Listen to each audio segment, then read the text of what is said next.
were 3 feisty Loring girls living under one roof. When I was young, I remember hearing someone say that I came from a broken home. And I didn't understand what that meant because I knew that there was nothing broken about our home. It was filled with laughter and love and music and all of our friends. 79 Moore, and I think Nancy can attest to this, was the hangout for everybody. And Mum was awestruck at the personalities and talents that we brought home. Our living room was a regular stage for scenes and songs being rehearsed, dance numbers being choreographed, right, Jordy? And comedy sketches taking form. Garth and Jack. She loved Jack's humor, Garth's music, Renee's dancing, Tom and Jordy's banter, Karen's sewing, Mark's guitar playing, Paul's Kermit the Frog,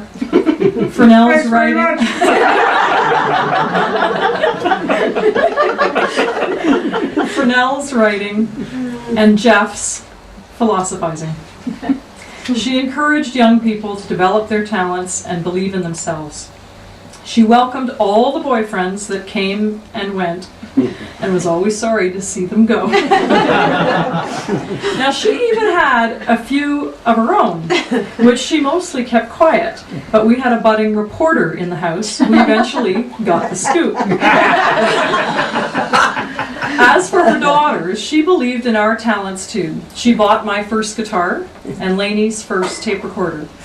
And I think that's very significant that she figured that out. Later, she arranged for me to have singing lessons, and I did become a singer. And Mum found the communications course that would train Lane for a broadcasting career. Mum took such pleasure in watching Lane on Global News at 5:55 p.m. and Carrie on TVO Polka Dot Door at 6. And with her remote, she sat there switching back and forth. And she would take notes and call us afterwards and tell us the parts that she particularly liked. She watched every news story and she came to every concert. In a sense, we'd prepared for this for years. Mum taught us to sing in 3-part harmony when we were little girls. Twinkle, Twinkle, Little Star was our party piece. She took us to concerts, museums, art galleries, the CNE, not the Midway, ever, and all the shows that the Colonnade Theatre had to offer. And this would involve waiting at the stage door afterwards to meet the stars. She made sure, always using her CFRB connections, that we got a glimpse of whatever personality was in town. Trudeau, the Beatles, Bobby Sherman, royalty. One evening she took us to try to see Princess Margaret, the Queen's sister, and she kept pushing me from behind. Getting closer, come on, get closer. And I turned to Mum and I remember I was angry and I said, if I get any closer, I'm going to bump into her. Well, the next day, on the front of the telegram, was Princess Margaret and me.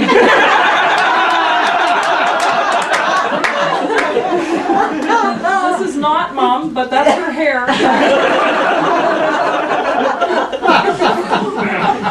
I indeed saw Princess Margaret, and the text says, the little girl's eyes tell the story. This is a real princess.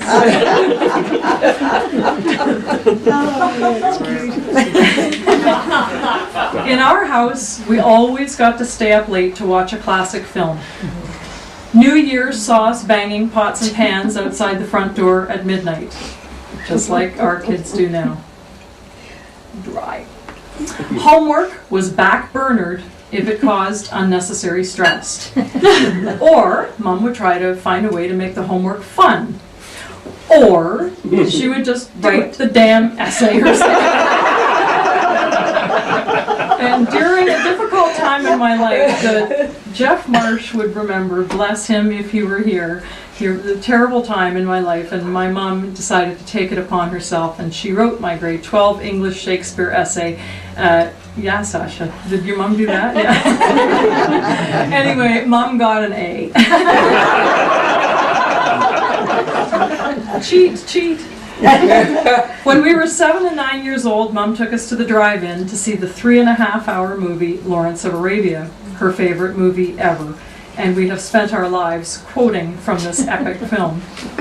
We drove to New York for the New York World's Fair and through the northern states to Montreal for Expo, across the country to PEI for the Charlottetown Festival. And Mom never liked driving, but she did it so that we could go places. When I was 16, Mom and I drove to Saskatchewan to visit a friend. I had just got my driving learner's permit, and when we reached the prairies and the way was flat, Mom stopped the Valiant, the old Valiant, and said, "Okay, go for it." And I drove 100 miles, and we were both scared and elated the whole time, even though it was just straight and narrow. She loved to travel, and later we took her on trips. LA with Lainey and Northern Ontario with me. She also spent an entire summer in Elora looking after Lee while I sang at the summer festival. And of course there were her wonderful trips to Europe with Betty. Her biggest passion though, more than travel, more than playing the piano, more than gardening, more than tending to hungry birds, was her writing. She was a copywriter at various radio stations and mainly with CFRB for 26 years. She edited the Deer Park Church magazine for 10 years and kept her sense of humor when the printers would make all the errors. Her favorite was the last line of an article that read, very seriously, that Jesus died for many. And it came to print as Jesus died for money. 12 pieces of silver. She wrote all the press releases for her parents' Burge's Century House, a 19-room, gorgeous antique shop.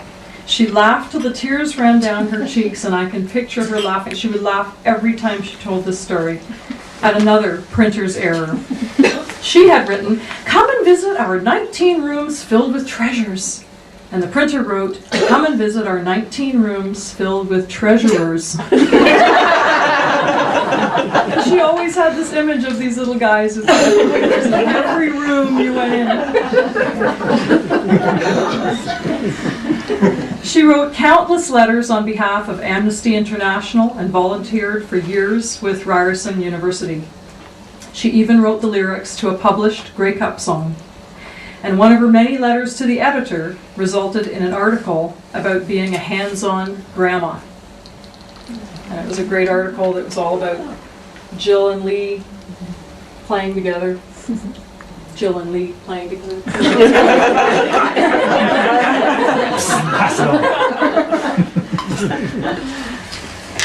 When both of her daughters ended up being chosen as valedictorians in the same year for different schools, she knew she had passed on her love of words. She wrote daily journals, and there are hundreds of them in the basement, and comedic poems, and most importantly, kept long and wonderful correspondences with many people, and many of you are in the room today. She was original, funny, and musical, and I would have to say, and this is new for me, I would have to say brave. She was brave to be out on her own as a young 20-year-old after her parents had moved north. Brave to make her way in the radio industry as a woman in the 50s. After her marriage breakup, she was brave to get her license, get a job, and commute to Toronto from Port Credit every day for 7 years. And brave to raise 2 daughters, especially these ones, on her own. And more recently, brave to tackle the various health issues that wouldn't leave her alone. Her bravery, though, always came with humor, and this is what I will always remember the most about my mom. On her first meeting with her surgeon hero, Dr. Andy Smith, she said, "Well, I usually have a couple of dates before I let the guy look down there."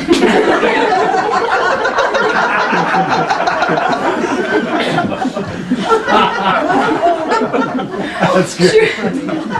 She would enter CAT scans nervously singing Gilbert and Sullivan's "I am the very model of a modern major general." And this would keep her mind off it.